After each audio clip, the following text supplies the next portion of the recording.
What's up, everybody? Geoff in Control Robinson here, and I'm really excited to show off this Magnus the Red model.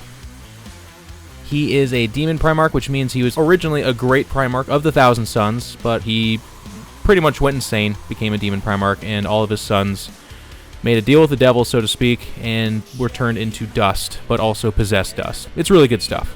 In the lore, he's just kind of a mega psyker. There's supposed to be no one greater than him except for the Emperor himself. And that's represented by his stat line. He's just an amazing model. Very Zinchi, very avian. You'll notice a lot of themes with that with his armor, a lot of beaks, a lot of pointy ends, and you can kind of see here in the detail a lot of featherwork as well. Magnus the Red's missing an eye. He's got an eye in his hand. I don't know why, but I guess if you become a demon god, these are the kinds of things that can kind of happen to you.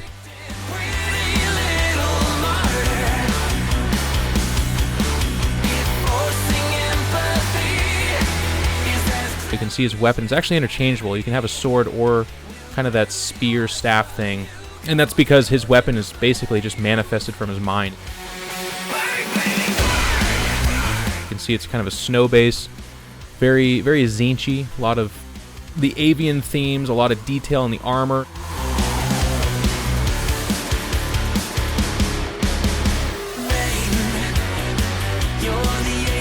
I really enjoy the pose. It's emotional almost. He's kind of coming towards you, beckoning towards you very much so. You can almost kind of see him coming out of the rift and coming towards you.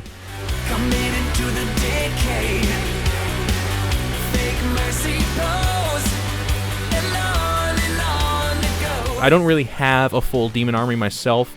I have a quite sizable summoning army, if you want to call it that, because of my war convocation and their pairing with the Librarius Conclave. And then eventually I was like, you know what, let's add some Demon Princes, let's add a Bloodthirster or two, and let's call it a Demon Army. And now I have Magnus the Red, and this is going to be that centerpiece.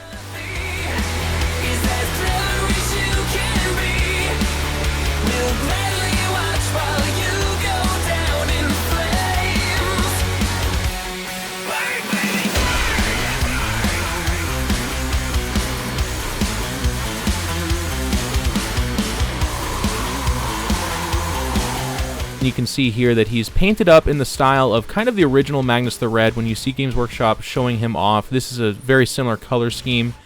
Red skin, red hair, but then otherwise pretty colorful. A lot of bright colors, which I think is one of the ways that this model really does pop. You can see a lot of the detail work distinguished because of the different colors and because of the contrast. His skin and his hair very kind of deep, dark red.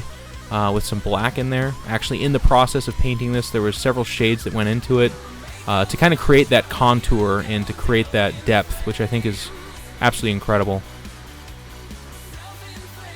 I had him done with the mask, by the way. I'm just a big helmet guy. I like it a lot.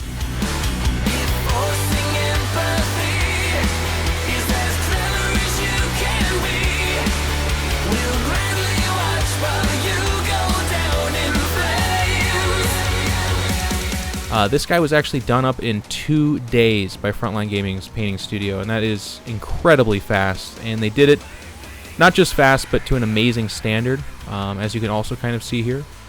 And that is a pairing of two very good things.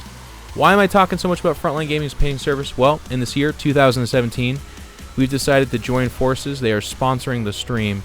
And one of my big goals was to work with people that I believe in and do a good job, but also am excited about what they do and what they put out there. And as you can see with this Magnus the Red, they have done an amazing job. I think it's perhaps the best Games Workshop model to date. You can go ahead and challenge me on that. I mean, there's been a lot of good ones, but I just feel like this is the absolute best yet. And if there's more to come, count me as excited.